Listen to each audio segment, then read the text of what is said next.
All right, hey guys, Mr. Kyle, Myers Mathematics, and let's just jump right into it. This is a worksheet on scatter plots, and some of this doesn't have to be like an exact science.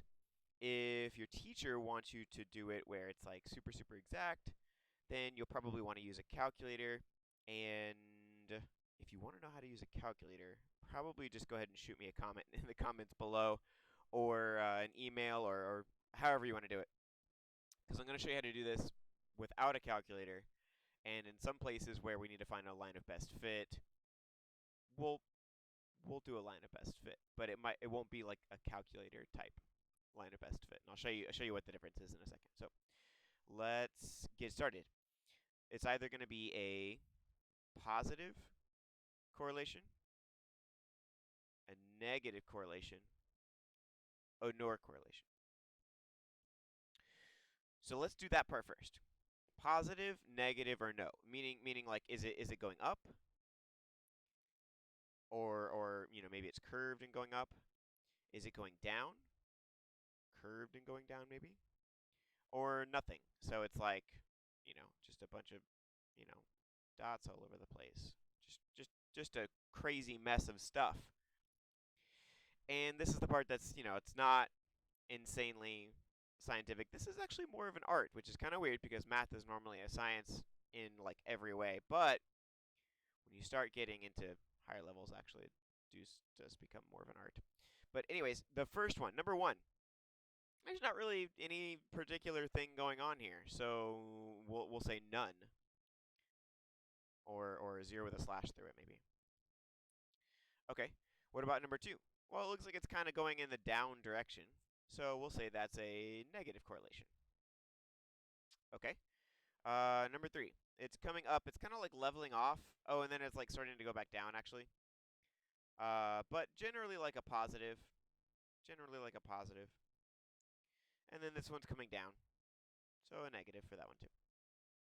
Okay, now when there is a correlation, so for not for number one, we're not going to say anything about number one.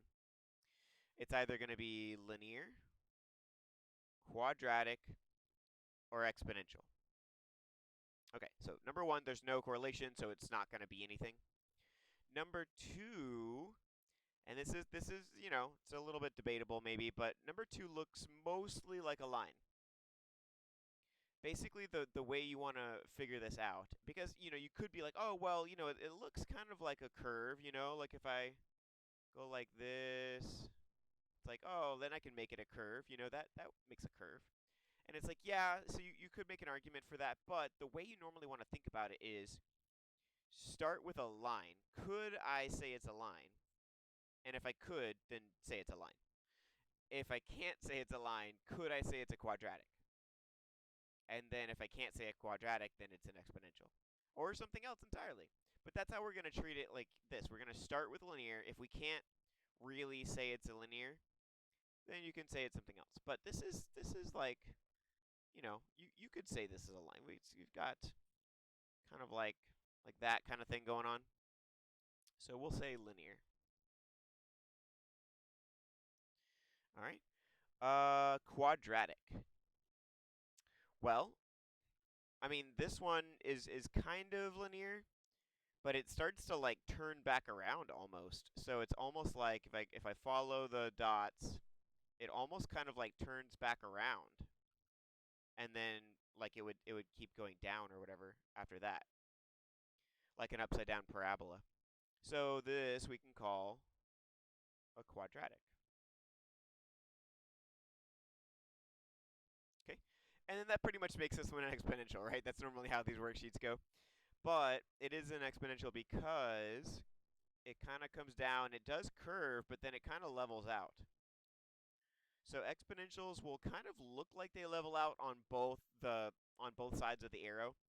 On one side of the arrow, it is actually going to level out. On the other side, it just kind of looks like it does, but it never actually ends up leveling out anywhere. So that is exponential. Exponential. There we go. A little X right there. Okay. Numbers 1 through 4, done. We're already like halfway done because this is a worksheet with like 8 problems on it. Okay, construct a scatter plot. State if there appears to be a positive, negative, or no. When there is, identify it as linear, quadratic, or exponential. So basically, it's just not graphed for us yet.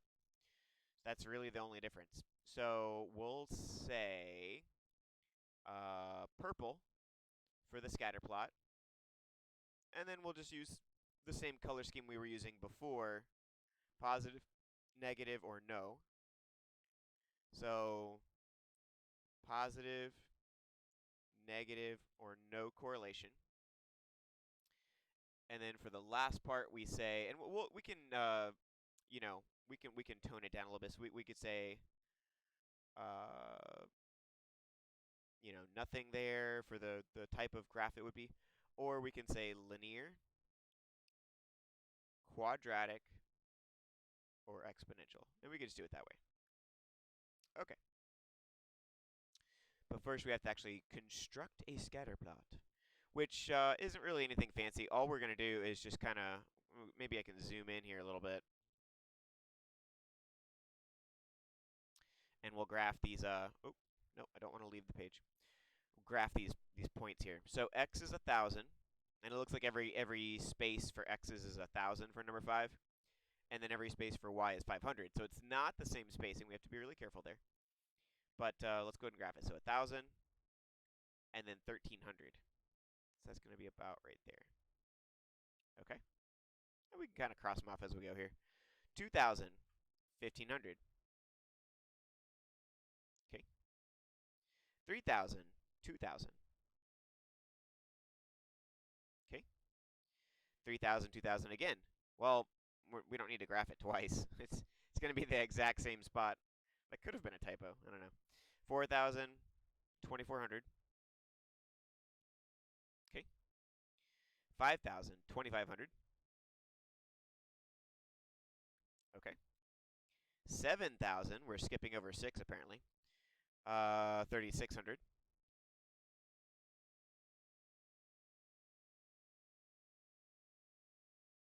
Yeah, I was looking back to check because I was like, well, there's two 7,000s on this one too, but the y's are different. The other time it was 3,000 and 2,000 for both the x and the y twice, which is redundant. You wouldn't actually do that in real life.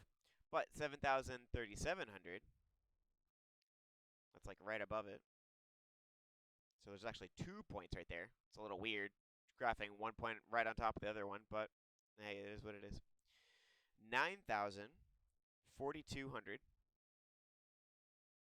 about right there, so.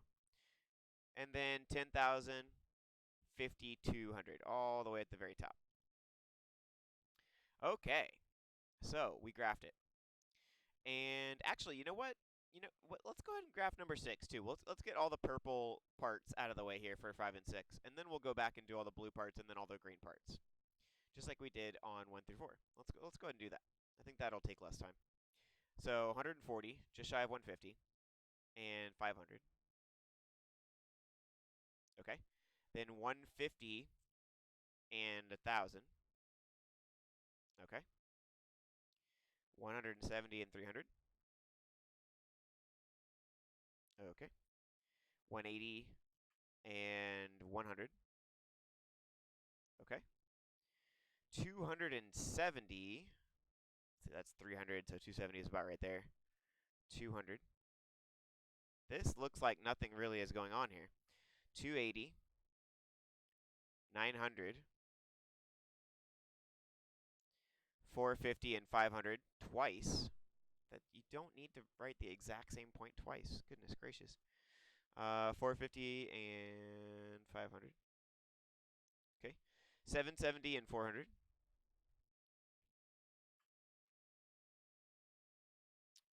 910 and 600.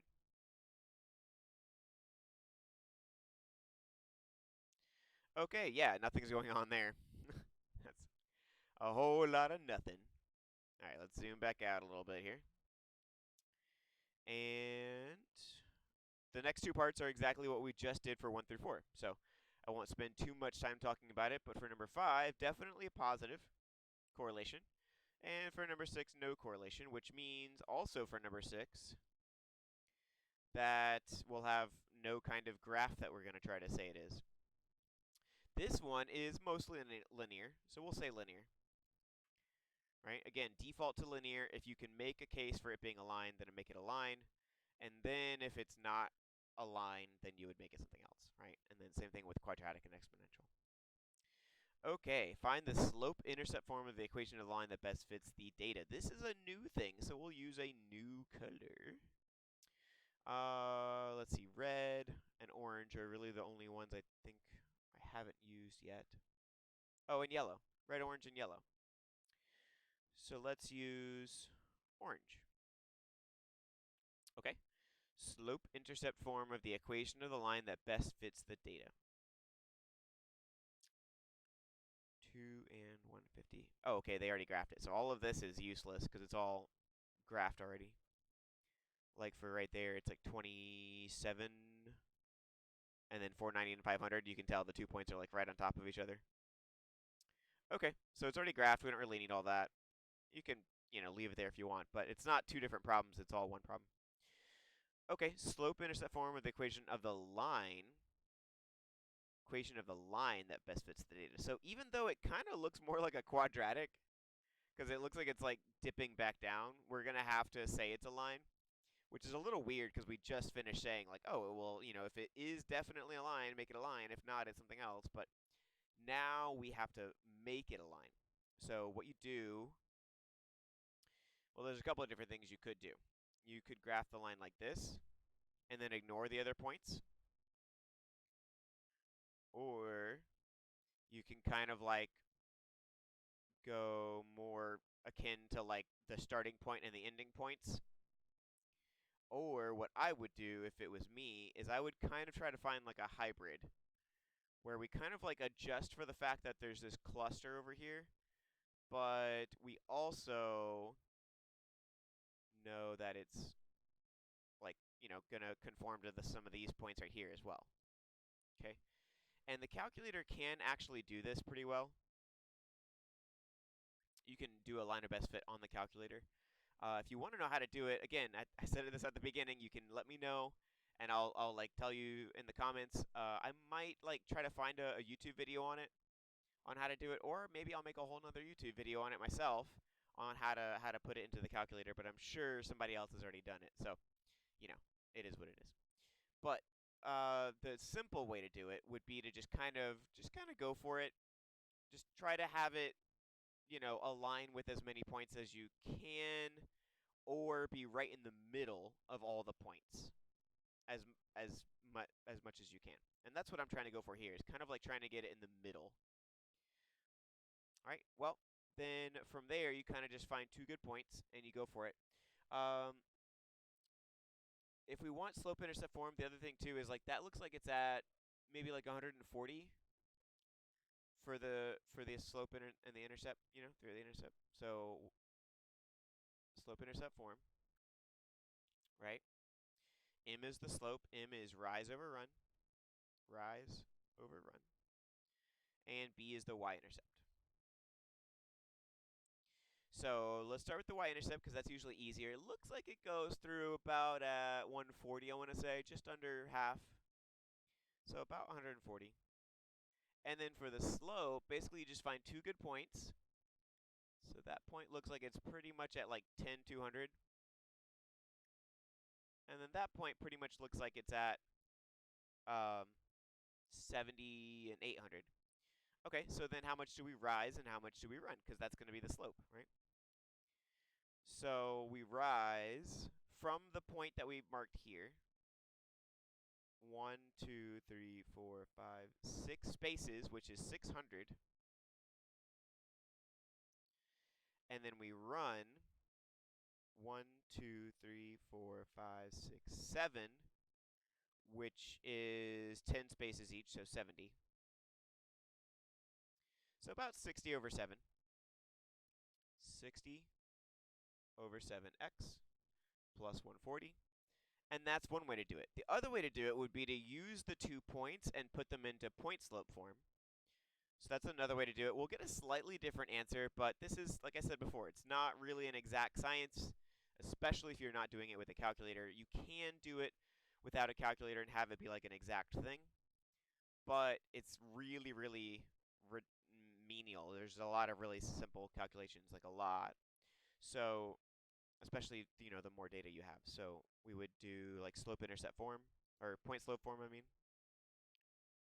which looks like that. And then we plug in, well, we would plug in the 2 points and find out the slope. We already found out the slope, though. So we would just plug in one of those points. Let's say this one, which is 10, comma 200. So 200 for the y value. Slope is still 60 over 7. And then 10 for the x value. And then from there, you could put it into slope-intercept form, or you can just leave it like that. So either one of these really should be acceptable. They're not going to be exactly the same answer. Like if you were going to take this second one and solve it for y, it won't be exactly the same, but it should be fairly close. Should be fairly close. All right, and that was it for 7. Now for 8, construct a scatter plot. Okay. Then find the slope-intercept form of the equation, the line that best fits the data, and its r-squared value. This time they're saying, and its r-squared value. So that's going to definitely have more to do with like using a calculator. I'm going to go ahead and just do it without a calculator still, but obviously, I already said this like a million times, but you can do it without a calculator as well, and that's what I'm going to show you how to do here. So, equation of the line that best fits the data. Okay.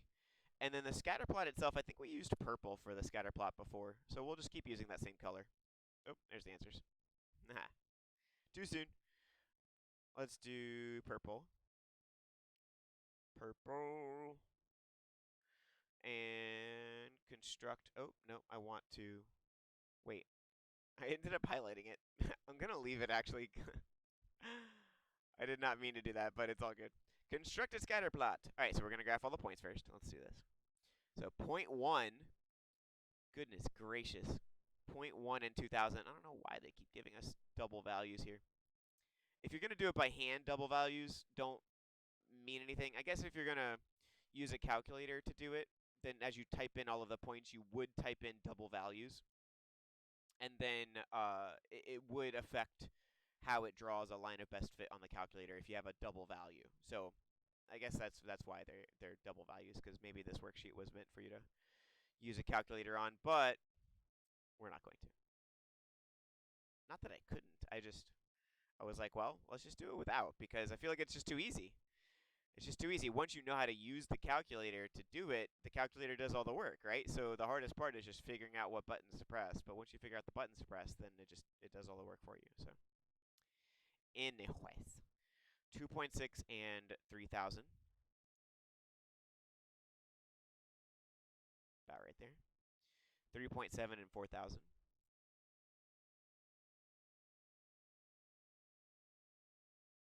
3.8 and 4,000. Okay. 5 and 5,000. 6.7 and 6,000.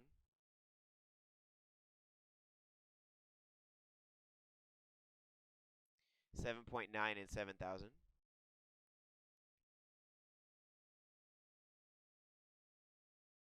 8.5 and 8,000.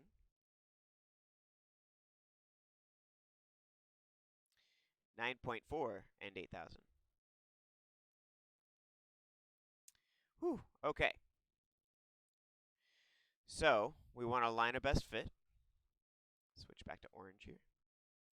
And this one's actually gonna be a nicer line of best fit. I would say maybe like that. That looks about right. Okay. So then what we would do is, it looks like it's pretty much going right through 1500. Didn't really plan for that, but that's pretty nice. 1500. So remember, y equals mx plus b. M is the slope, b is the y-intercept. We don't know what the slope is just yet, but it looks like b is going to be 1500. And then another good point. Well, that looks like a good point right there. That looks like 2 and 3,000. So if we're going to go up from 1,500, we're going to go up 1, 2, 3 spaces. So that's going to be 5, 1,000, 1,500 for a rise. 1,500 for a rise. And then 2 for the run. Okay. Well, half of 1,500 is 750. So we have a slope of 750. So 750x plus 1,500. And that looks just a little bit. Let me rewrite that actually. 750x plus 1,500. There we go. Just had to space it out a little more. Not that it's wrong. It's just, I don't know. I could have erased it too, but it's all good. And that is everything. So let's go ahead and look at the answers, because the answers might be a little different since they're using a calculator for some of the stuff. But we'll look at them together here. No correlation, negative, linear, positive, quadratic, and negative, exponential. Okay, got all that. Positive, linear, no correlation. And look, so they have really specific numbers here. That means they definitely used a calculator for this. Almost about 6, and then a 290. Which is interesting, actually, because 290 is like way up there. So that's interesting that the line of best fit ended up choosing that as its thing. Maybe what they did was they had it go like this instead, which is fine. You're kind of trying to split all the points in half, basically. But there's several ways to do that. So, okay. It is what it is. Scatter plot. The r² value is just shy of 1. I don't remember actually.